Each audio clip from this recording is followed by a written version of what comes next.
Então, boa tarde.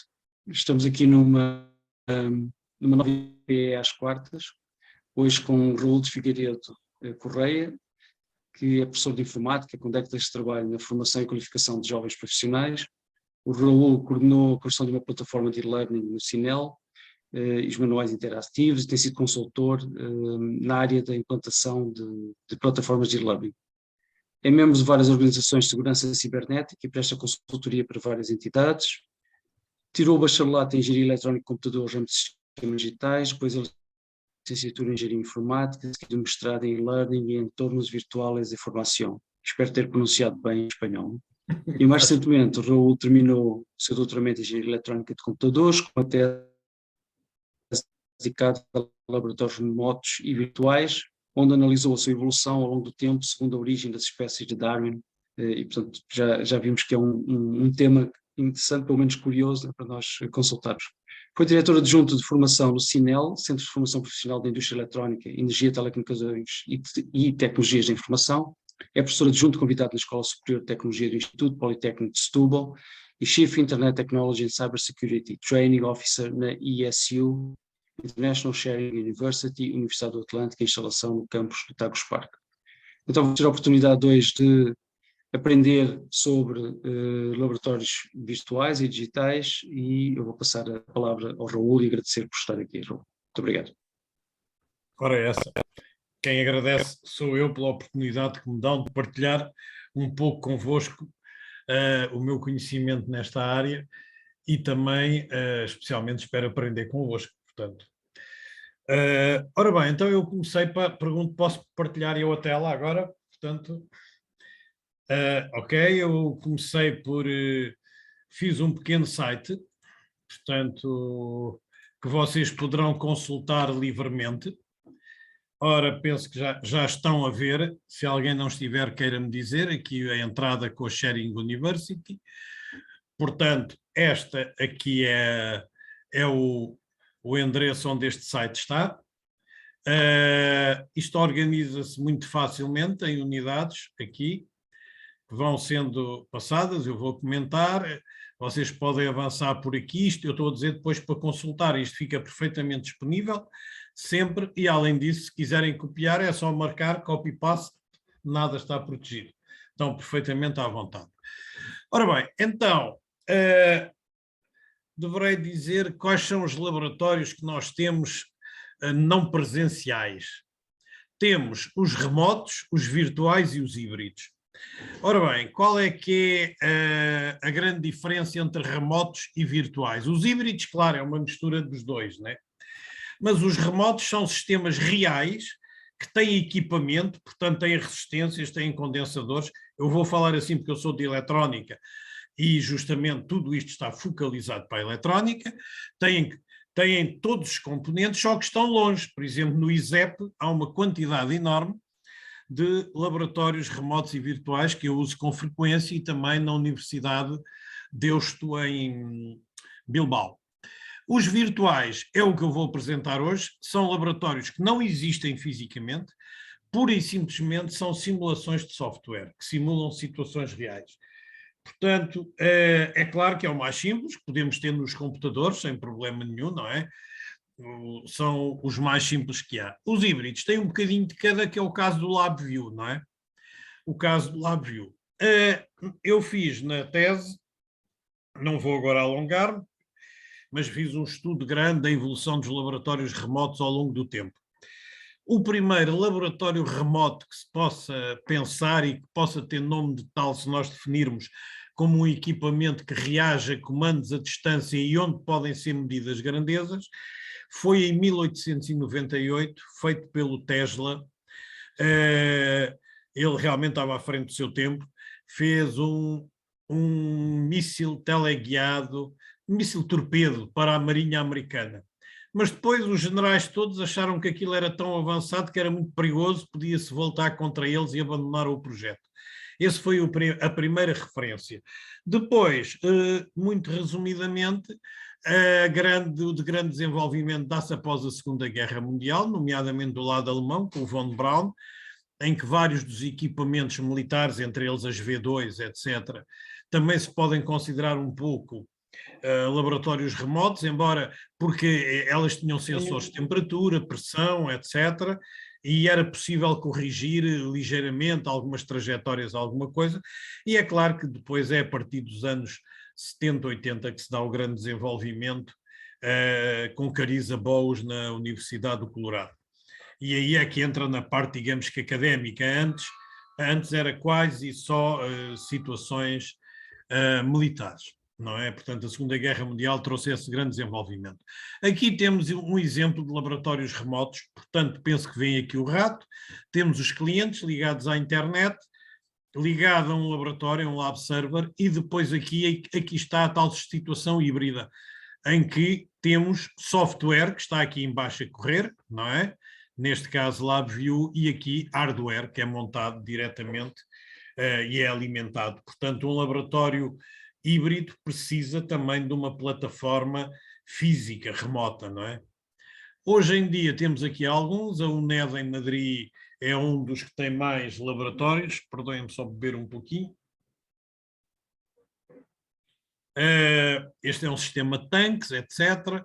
Depois os que usamos mais e que o Tinkercad é semelhante, é este que está na rede Visir do Porto, que permite fazer circuitos eletrónicos. Se nós virmos, este aspecto é igual ao Tinkercad.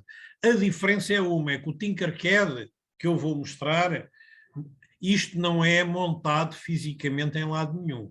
É só simulação, ao passo que este, no laboratório Visir, cada vez que eu passo um fio, cada vez que eu ligo um componente, existe aqui uma matriz por comutação de transistores que constrói mesmo o circuito. Ou seja, por exemplo, um dos inconvenientes que vamos ver no Tinkercad é que eu digo que uso um transistor genericamente e não tenho folha de características do transistor.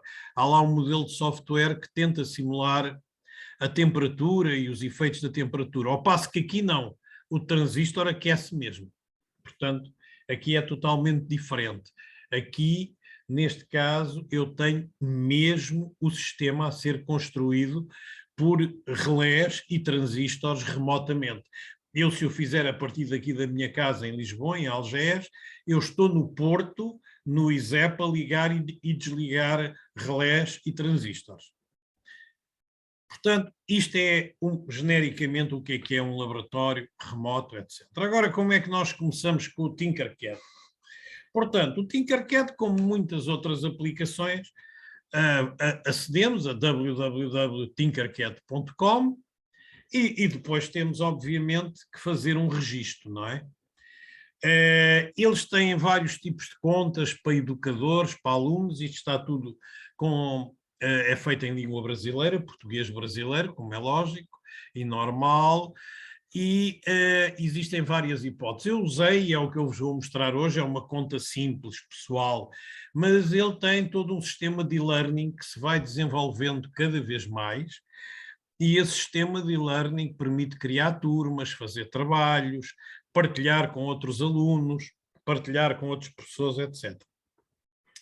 Mas, portanto, eu não vou estar agora a fazer um registro novo, já tenho a conta, mas se vocês depois quiserem, têm aqui todas as instruções passo a passo de como devem fazer. Eu fiz fotografia de todos os ecrãs que aparecem, o que é que se tem que escrever, etc., como é que se cria a conta, tem que se pôr... Atenção aqui, não ponham algo muito recente, porque senão dizem que vocês não têm idade para usar o Tinkercad, ok? Portanto, as pessoas às vezes põem no Google, criamos uma coisa, dia 1 de janeiro deste ano, e depois aparece lá, você não tem idade para usar isto. Portanto, ponham, não é preciso ser tão velho como eu, de 1963, mas pronto, ponham algo real, não é? Pronto. Depois, isto foi a conta que eu criei, recebi uma confirmação, é claro, recebo um mail de confirmação, depois sou direcionado para o ambiente. Já vamos falar do ambiente, e a primeira coisa que o Tinkercad apresenta é a parte de modelagem, projetos 3D. Eu e toda a minha apresentação de hoje vai se resumir a circuitos, mas O grande boom e o grande desenvolvimento que se dá no Tinkercad, e foi assim que ele apareceu, é justamente na área de projetos 3D, de modelagem. Mas devo dizer que a parte eletrónica é extremamente interessante, está muito bem feita e tem uma coisa que eu gosto muito, que é, se eu usar, por exemplo, um Multisim ou um PSpice, os alunos, e eu verifiquei isso, os alunos não têm a noção física do circuito, não têm a noção, não sabem como é que ligam os fios. E aqui no Tinkercad sabem, só há uma coisa que não aprendem, e isso eu notei mesmo in loco, com um aluno meu, que é, não sabem que é preciso descarnar os fios para ligar na breadboard. E eu não vos estou a dizer isto em gozo, eu peço-vos desculpa, tenho que beber água, que isto do Covid, pá, depois eles devem ser sócios, com certeza, das águas do Luz ou coisa do género, que a gente fica cheio de sede. Pá. Mas o que acontece é, eu tinha um aluno meu que fez estava habituado a trabalhar em Tinkercad, fez o circuito impecável, muito bem feitinho, tudo muito bem ligadinho, etc. E aquilo não trabalhava nada. Até que eu fui, tirei um fio e ele não descarnou os fios. Ele não sabia que era preciso descarnar fios. Portanto, este é um dos problemas que temos quando usamos só simulações. É que as pessoas, nos mais pequenos pormenores físicos que não nos passam pela cabeça, as pessoas falham. Por isso é que eu sou um enorme defensor do ensino à distância, do e-learning, mas na parte prática, e tem sido esta a minha política e o que eu tenho defendido no Politécnico de Setúbal, é justamente optarmos pelo chamado blended learning, o B-learning. Portanto, ao princípio faz todo o sentido que os alunos mexam nos laboratórios, vejam como são as resistências, sintam as coisas, vejam que têm que descarnar fios, que descarnam fios com canivete, etc., ou com alicate, portanto, é necessário. Agora, para circuitos mais evoluídos, então a simulação é extraordinária e perfeita, porque eu posso dizer, da minha experiência, no início, aqueles trabalhos, agora falo linguagem de eletrónica, para quem souber, aqueles trabalhos que temos simples, como a retificação de meia onda, como a retificação de onda completa, um limitador, tudo aquilo se faz, dá um erro ao outro, mas pronto, e ali no princípio os alunos ainda ligam um fio mal, etc. Quando passamos para situações mais evoluídas, por exemplo, com AMPOPs, com amplificadores operacionais, é extremamente improdutivo eu estar a fazer aulas práticas só de laboratório. Porquê? Porque a maior parte dos problemas, e isto estou a falar do terceiro ano já da licenciatura, os alunos do modo, os que chegaram ali, os turistas já foram todos fazer turismo para o outro lado, e os que chegam ali, portanto, são aqueles que já sabem as coisas. Agora, o que é que acontece normalmente, e é o que eu vejo sempre, é o que me acontece sempre, os erros são maus contactos nas placas. Eu chego a estar 2 horas de volta de um trabalho só a tirar maus contactos, a fazer trabalho de eletricista. Ora, isto é extremamente improdutivo. Por isso, acho que o ideal, isto é a minha opinião, é o que eu defendo, deve ser um regime misto. No início eles mexerem para perceberem que têm que descarnar fios e depois, pois já nós podemos desenvolver as coisas e passar para um nível de simulação, especialmente quando chegamos ao fim do semestre e temos que fazer trabalhos muito complicados, que aquilo é uma dor de cabeça e nem o aluno aprende nada de novo, nem nós aprendemos nada de novo, porque andamos só a tirar maus contactos como um eletricista. Sem desmérito para o eletricista, e que eu fui eletricista desde os 11 anos, e isso é que me deu, digamos, uma tarefa muito razoável. Portanto, era isso que eu vos queria transmitir. Depois, o que é que nós ainda temos aqui que podemos escolher? Podemos escolher ainda lições, aqui, já falamos disso mais tarde, mas agora vamos selecionar circuitos. Ao selecionar circuitos, aparece-me esta imagem que está aqui. E porquê que aparece esta imagem? Porque o Tinkercad é desenvolvido essencialmente para microprocessadores e para arduinos. É essencialmente aí que ele é usado. Nós usamos na eletrónica porque, pronto, os componentes também estão disponíveis e ele funciona bem, embora, digo-vos, às vezes tem problemas com as frequências. Eu faço ali porque eu fiz uma análise exaustiva do que funciona bem e não funciona, e às vezes para visualizarmos as frequências é uma crise, e às vezes a forma de onda não nos aparece, e temos que ir ao velho sistema do engenheiro informático, e se desligássemos tudo, saíssemos do carro e voltássemos a entrar e tal, a ver se isto funciona. Às vezes temos mesmo que fazer isto, é um facto. Ora bem, depois podemos passar para o ponto 3, que justamente vamos ver o que é que temos no ponto 3, um laboratório de eletrónica. No laboratório de eletrónica, temos aqui um exemplo. Se começarmos com uma opção que há, que é o Try Circuits, podemos ir testar alguns circuitos já existentes. Eles têm aqui uma bateriazinha em que tem uma resistência e um LED, e nós podemos acender e apagar o LED.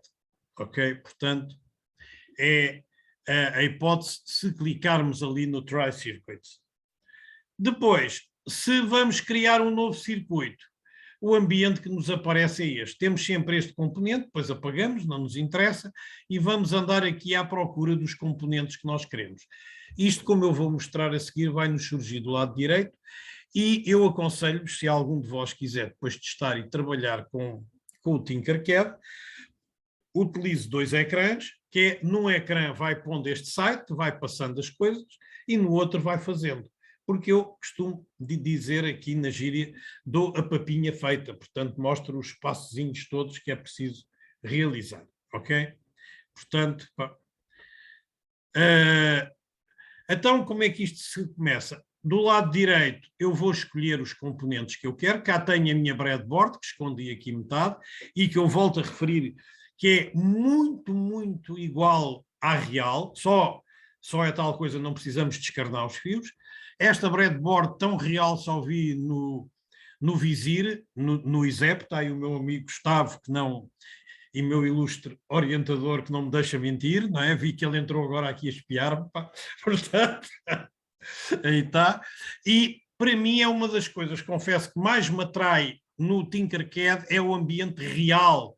Reparem que eu tenho uma breadboard pequena, tenho uma grande, etc. E aqui, se eu clicar, ele aparece-me logo o sítio onde eu posso ligar os fios. Ok? E cada componente tem logo associado aqui as suas características. Aqui é muito fácil. Há um truque aqui que devemos já ter em atenção. É que às vezes nós vamos criando coisas e ele vai dando sempre o nome às coisas. Esse é um truque. Às vezes isto dá erros que nós não percebemos porquê, e é porque há vários componentes com o mesmo nome. Então é só chegar lá e alterar, é só clicar aqui. Não tem problema nenhum. Depois, esta é a minha mesa de trabalho, portanto a mesa de trabalho tenho no meio aqui a breadboard e aqui tenho os componentes que vou arrastando. Vou mostrar alguns dos componentes que tenho. Tenho vários instrumentos, tenho um multímetro. No multímetro eu tenho aqui, e desde já digo, é um dos inconvenientes que eu descobri no Tinkercad, é que ele automaticamente adapta-se, portanto, e eu não posso, por exemplo, numa situação composta com componente contínua e alterna, não posso escolher AC ou DC para medir uma delas, não posso. Depois tenho a fonte de energia DC, tenho o gerador de funções AC e tenho o osciloscópio. Portanto, eu posso arrastar para a minha breadboard e a rodinha do rato permite aumentar ou diminuir o circuito, como vocês vão ver.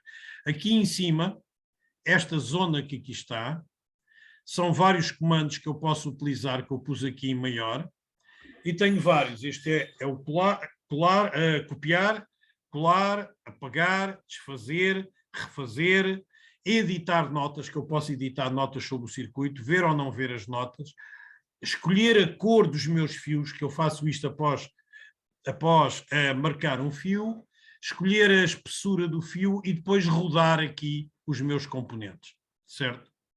E está aqui um exemplo já de um circuito que tem tudo ligado e como fica construído. Portanto, como veem, ele fica construído e tem um aspecto muito semelhante ao real, não é? Portanto, aos fios que eu ligo. Os osciloscópios é que não são muito reais, mas pronto, é o que há. De maneira que temos que nos cingir ao que temos.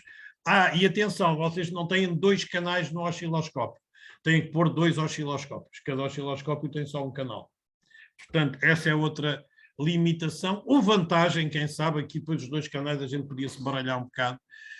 Também a outra coisa é que quando eu mudo de forma de onda, às vezes é preciso parar e arrancar a simulação, senão ele não assume. Às vezes assume, outras vezes não assume. Temos depois, no canto superior direito, aqui as vistas do circuito, e nas vistas do circuito temos aqui o circuito em breadboard, o circuito em esquemático, que é o que está aqui embaixo, e temos depois a lista de componentes, certo? Vamos agora ver, perdão, como é que vamos então ver os componentes que temos disponíveis. Ora bem, nos componentes temos uma grande panóplia, não está aqui todo, se eu procurar vai aparecendo mais. Devo dizer é que para procurar às vezes é crítico o que se escreve, porque usa-se muita terminologia brasileira, do género não escrevam resistência que não aparece nada, escrevam resistor, no resistor aparece.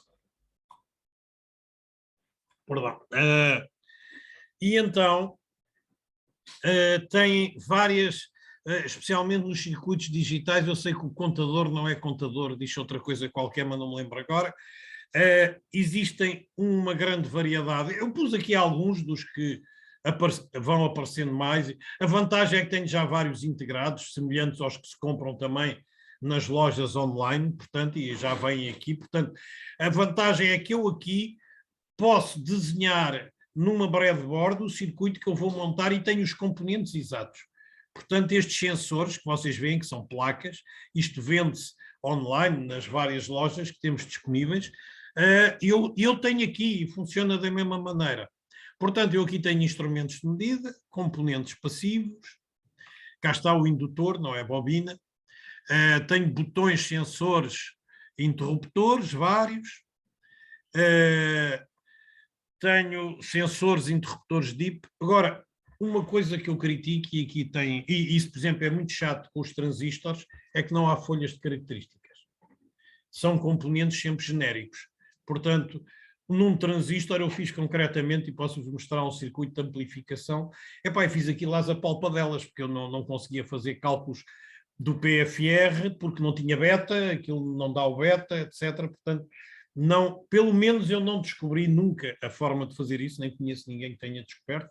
Pode haver, se for, dou a mão à palmatória, mas eu não descobri.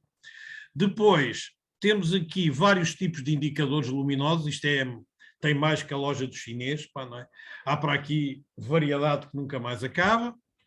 Depois temos também vários sistemas de motores piezoelétricos, displays LCD, infravermelhos, etc. E temos também fontes de alimentação e breadboard. Como isto é para miúdos, até há aqui uma bateria de batata e de limão também, que é curioso, eles puseram isso, mas pronto, funciona. Depois temos vários microcontroladores aqui, temos vários.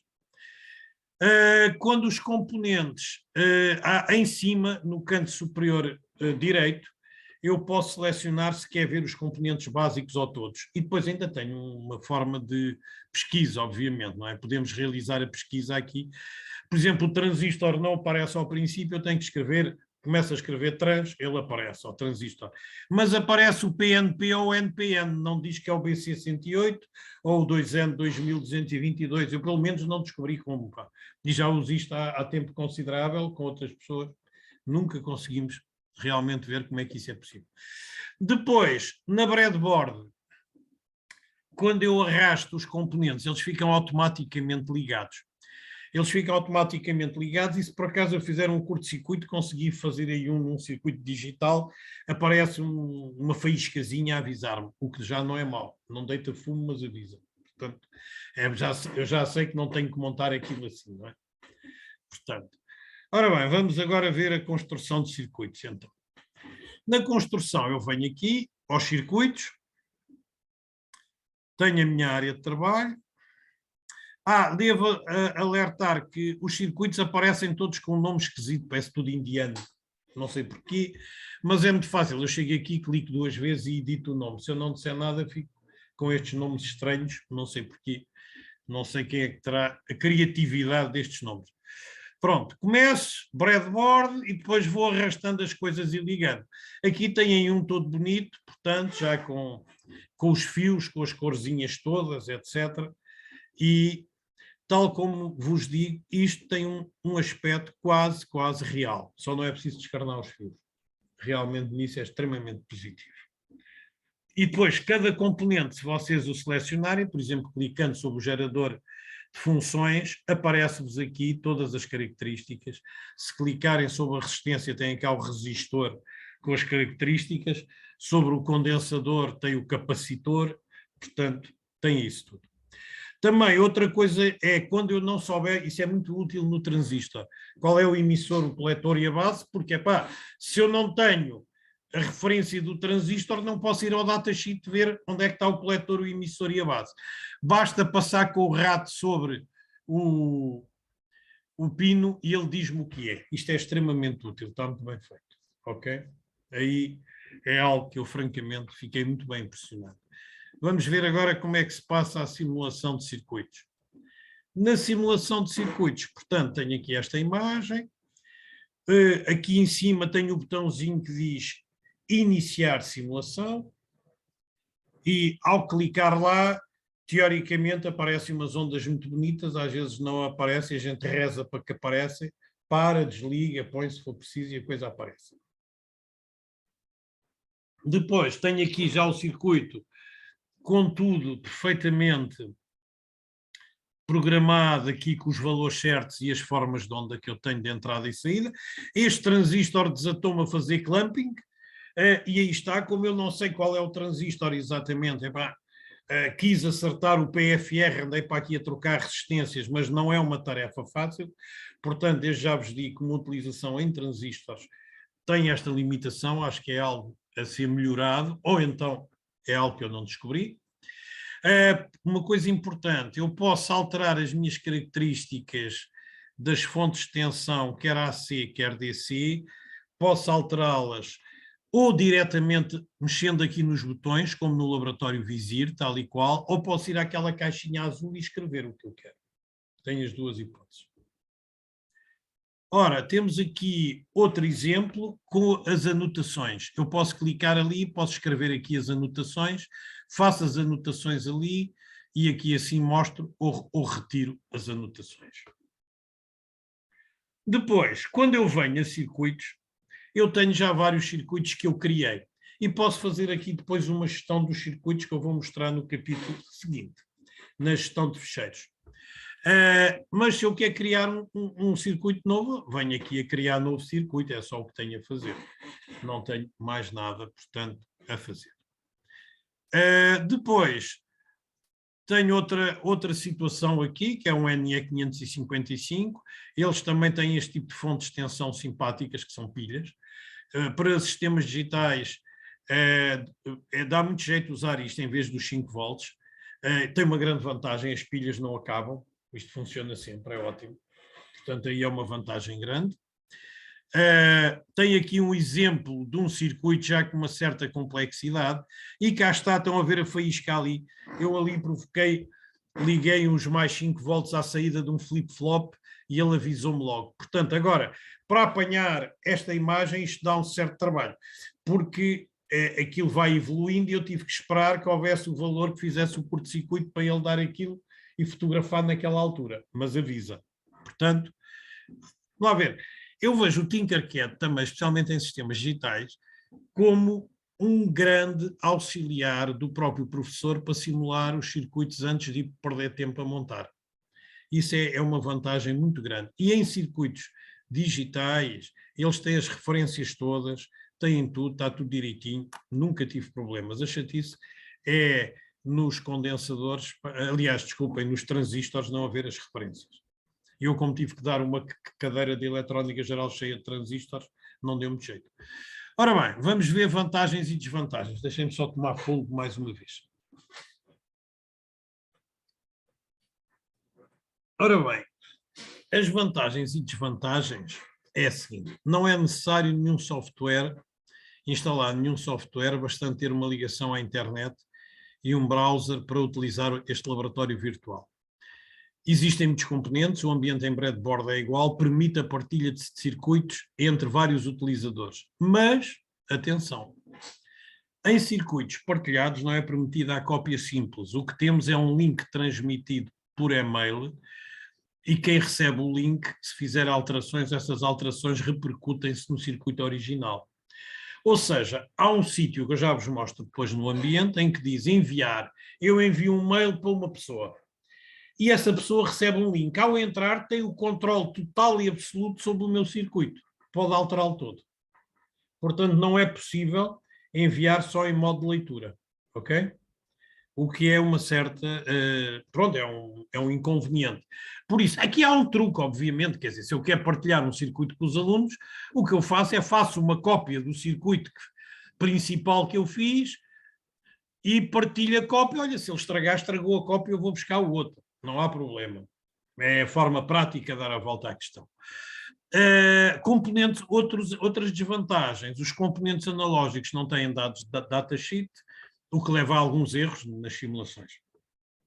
Os aparelhos de medida, como os multímetros, não permitem definir se vão medir AC ou DC, eles automaticamente ajustam-se, o que eu, se tenho uma grandeza composta, não posso separar as componentes.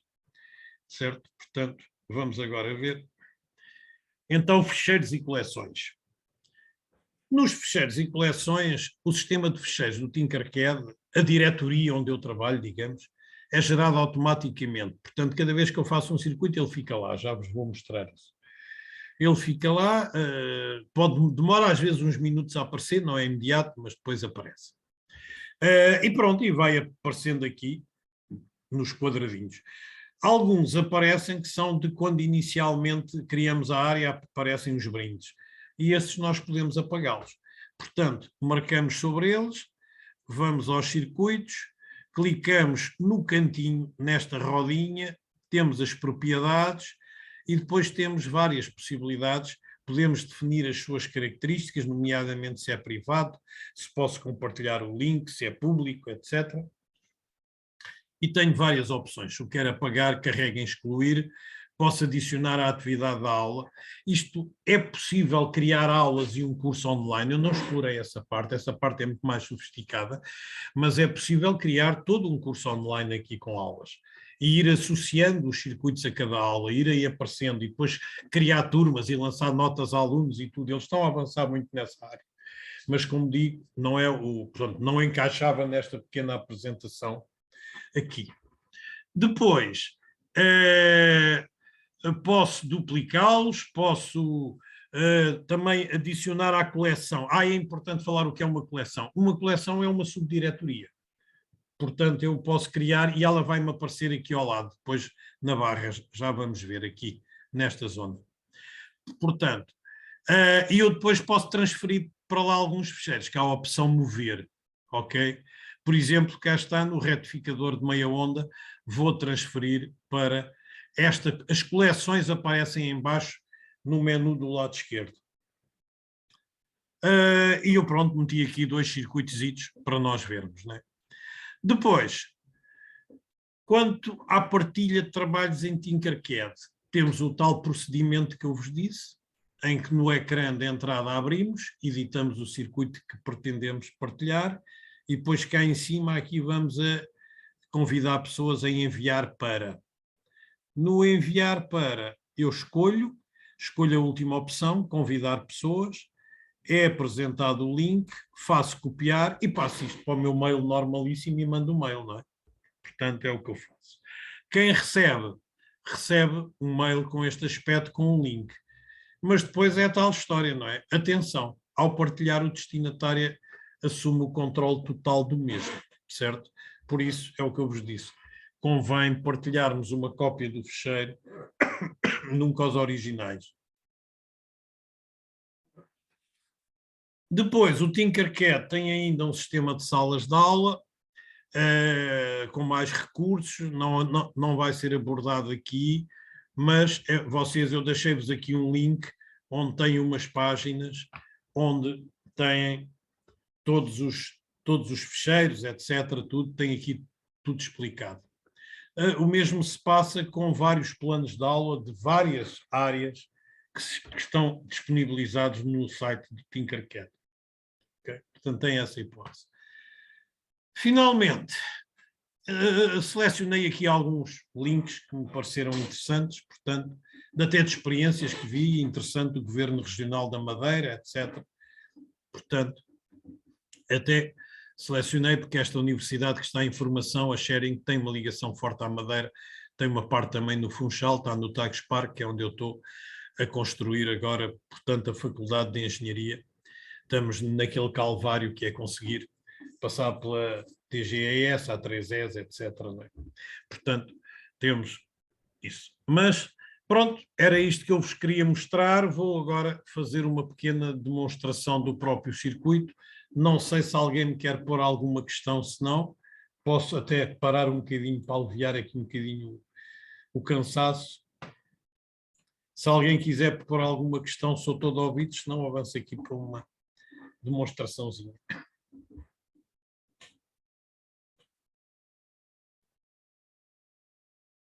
Para gravar outra vez.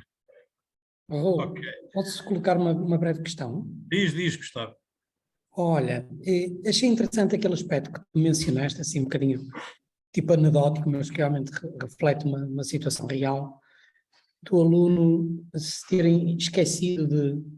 Ele nem sabia, pá, isto aconteceu-me numa aula mesmo. Mas isso leva-me para a seguinte pergunta. Na tua opinião, qual é a melhor sequência de introdução dos laboratórios não tradicionais? Deve-se primeiro expor o aluno ao laboratório tradicional hands-on e depois complementar com o simulador, eventualmente o laboratório remoto? Deve-se primeiro começar pelo simulador no sentido de ele ver as potenciais situações de erro e, portanto, já não as fazer no laboratório tradicional, correndo o risco de haver situações como a que reportas? Quer dizer, no meio disto tudo e da tua experiência, de já ter utilizado os dois tipos, não é? Os dois, três tipos de ambientes, achas que é uma sequência ótima? Depende? O que é que pensas? Ora bem, eu penso que é caso a caso e diferente, e posso dar exemplos muito concretos. Da minha experiência, o que eu tenho feito vamos pensar em eletrónica analógica. Em eletrónica analógica, diodos, resistências, transistores, quando muito, uma retificaçãozinha simples de meia onda, onda completa. Aí devemos começar, sem dúvida nenhuma, pelo laboratório real. A primeira aula que eu dou, mesmo em eletrónica, duas resistências em série, meça a tensão, meça a corrente, veja que a tensão total é a soma das tensões, veja que a corrente é constante. Portanto, aí, na eletrónica, e eu acho que deve ser esta a sequência, na eletrónica analógica, primeiro o laboratório real. Depois, logo em complemento, mostramos o laboratório simulado, como é o caso do Tinkercad. Logo, imediatamente. E aí, no laboratório, aí ele percebeu como são as coisas, soube que descarnou, que tem que descarnar fios, porque aí também já me aconteceu uma coisa curiosa, que é, quando fiz isso, um aluno disse, professor, aqui é bom que a gente não tem que descarnar fios, aquilo custa sempre. Portanto, eles têm esta noção, não é? Têm esta noção.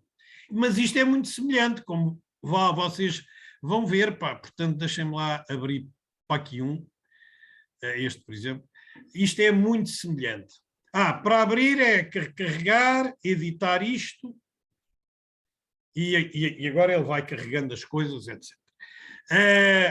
Agora, se formos para um circuito digital, se formos para um circuito digital, de certeza que temos fogo de vistas, se nós dermos logo os chips, aquilo temos logo chip passado, imediatamente.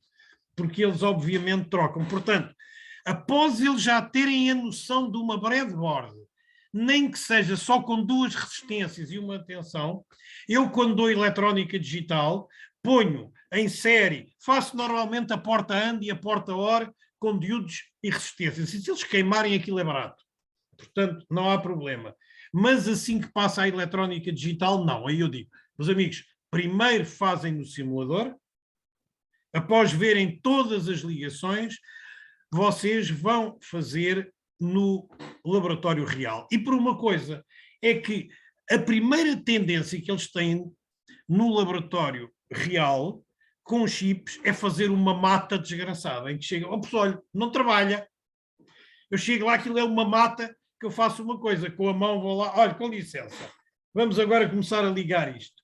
Ao passo que aqui, se eles viram primeiro aqui, a tendência natural deles é cortar o fiozinho e pôr logo o fiozinho direitinho. como está aqui. Ou seja, o gajo não faz aquela mata que alguns, aquilo parecem antenas parabólicas. Pá, quer dizer, portanto, são duas situações totalmente distintas. O que é que eu digo? No início dos inícios, eletrotecnia ou eletrónica, primeiro o laboratório real, para ele saber o que é o fio, para ele saber o que é a resistência, porque se fizer fumo, aquilo é barato. Agora, quando vamos para coisas mais complicadas, e por exemplo, para DACs, para ADCs, para AMPOPs, não, aí primeiro simular. Depois está tudo direitinho, é que eles vão passar. Isto é o que eu faço, é a minha experiência. Penso que respondi. Sim, obrigado, Raul. Obrigado. Ora, essa eu te agradeço. Mas, portanto, eu acho que o laboratório real e o laboratório virtual ou remoto complementam-se completamente. O laboratório remoto tem uma vantagem. É que se eu aqui ligar uma fonte de 12 volts com um curto-circuito, lá o transistor lá na tua terra, lá no ISEP, é esperto e não liga aquilo. Não é? Portanto, isso é uma vantagem. Agora, eu, muitas vezes lá no laboratório ao princípio, assim, setor, porquê é que está a luz do curto-circuito encarnada acesa?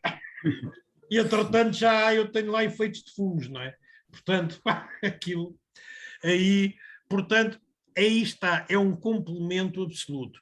Um laboratório como este, com breadboard, tem uma componente pedagógica fabulosa, que isso eu vi. A geração pós-Covid faz-me os circuitos muito mais direitinhos, com muito menos matas, porque se habituaram a fazer isto. Isto é um facto concreto que nós deduzimos. Portanto, como sempre, pá, a virtude está no meio, be-learning, pá, utilizar uma coisa quando deve, utilizar outra coisa quando deve. É claro, quando houve o Covid, não houve situação real, e aí me apareceu o tipo no semestre a seguir que não descarnou os fios, não é? Porque não sabia, o homem não fazia ideia nenhuma que era preciso. Portanto, aí está. Ora bem, aqui, vamos lá ver então como é que eu ponho um componente. Isto é muito fácil. Chego aqui, ligo. Aqui isto está em curto-circuito, mas eu estou-vos só a mostrar como é que esta coisa se faz, não é? Depois, para passar um fio, não custa nada. Chego aqui, cliquei e larguei o fio. Pronto. Espera, que ele não quis. Tem que clicar, senão ele não me larga. Pronto, agora este fio tipo era do Porto, não gostava do Sporting. Então, chego aqui, ele está marcado. Chego aqui, azul. Pronto, ele ficou azulinho. Como vocês veem, isto é extremamente simples e linear. É realmente muito bom. Agora fiquei com o fio agarrado, tenho que carregar em escape, né? Também vou apagar o que pus aqui a mais. Vou apagar este, embora não tenha influência nenhuma.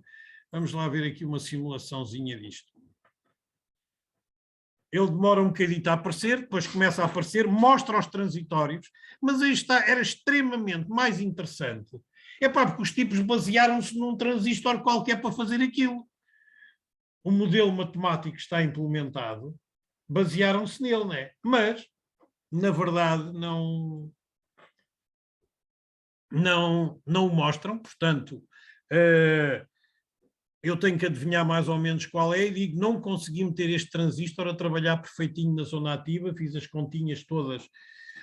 Isto é, este emissor que está aqui, aliás, este circuito é um circuito emissor por polarização por divisor de tensão, e depois não consigo calcular o PFR, não tenho beta, não é? Não tenho datasheet, não tenho beta. Aqui, como é que eu... Desculpem lá.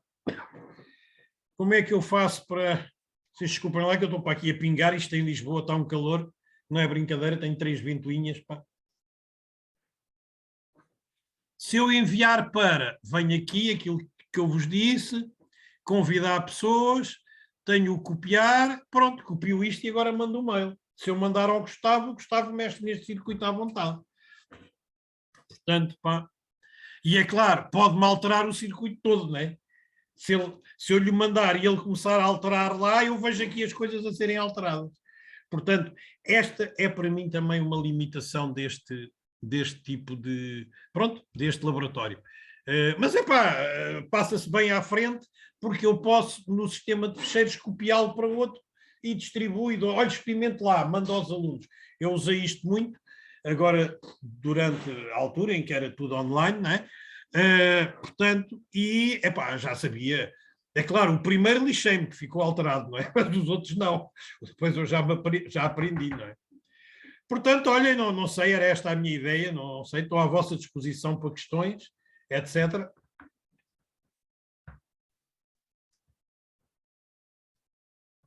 Muito obrigado. Eu vou começar por cancelar, parar a gravação. A gravação, ok.